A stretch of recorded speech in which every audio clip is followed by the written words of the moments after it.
Al-Qaeda. An Israel Defense Forces press release sent out 2 days after the assault says approximately 40 flotilla passengers, quote, are mercenaries belonging to the Al-Qaeda terror organization. The independent journalist Max Blumenthal says both he and an Israeli colleague asked the Israeli military press office to substantiate its claim. No evidence was provided, and 1 day later the press release was modified. The original headline was changed from attackers of the IDF soldiers found to be Al-Qaeda mercenaries to attackers of the IDF soldiers found without identification papers. But they'd already defined the story. And ask most people in this country what happened, they'd say some Al-Qaeda, some terrorists were trying to get in, and they legitimately engaged in self-defense. We still don't have all the information, as everyone was taken into Israeli jails, into Israeli detention. And so as the story unfolded and we got word of the casualties and the number of people who were killed and injured, it was only the Israeli government. And I'm really careful to say the Israeli government and the Israeli military, because there are many devoted Israeli peace activists who do not support their government in this siege, this stranglehold of Gaza. And how important it is that our media tell the truth. Fairness and Accuracy in Reporting in New York, fair.org, was pointing out and pressuring the New York Times to change their narrative. How did the New York Times put it? I think it was June 1st in their report.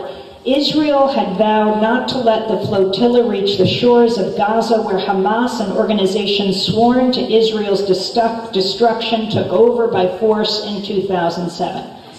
Hamas took over by force in 2007. Now, whether you like Hamas or not, it won in a democratic election that was pushed forward by the Bush administration.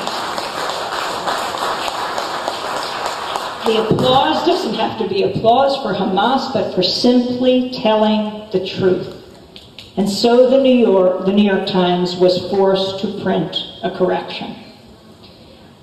They wrote on June 4th, an article on Tuesday about the deadly Israeli naval commando raid on an aid flotilla that had attempted to defy Israel's blockade of Gaza referred incompletely to the governance of Gaza by Hamas, the militant group that opposes Israel's existence. While Hamas took over Gaza by force in 2007, as the article said, the group's representatives had won elections there in January 2006. Just give us the facts and then you can make up your own minds. And now the latest news. When people think they already got the news, so there's nothing more to know. The news that is coming out around these attacks.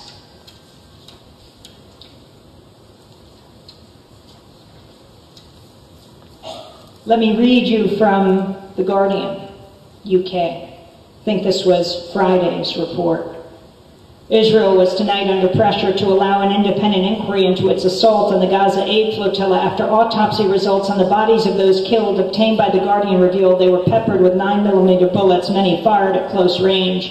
9 Turkish men on board the Mavi Marmara were shot a total of 30 times. 5 were killed by gunshot wounds to the head, according to the vice chair of the Turkish Council of Forensic Medicine, which carried out the autopsies for the Turkish Ministry of Justice today.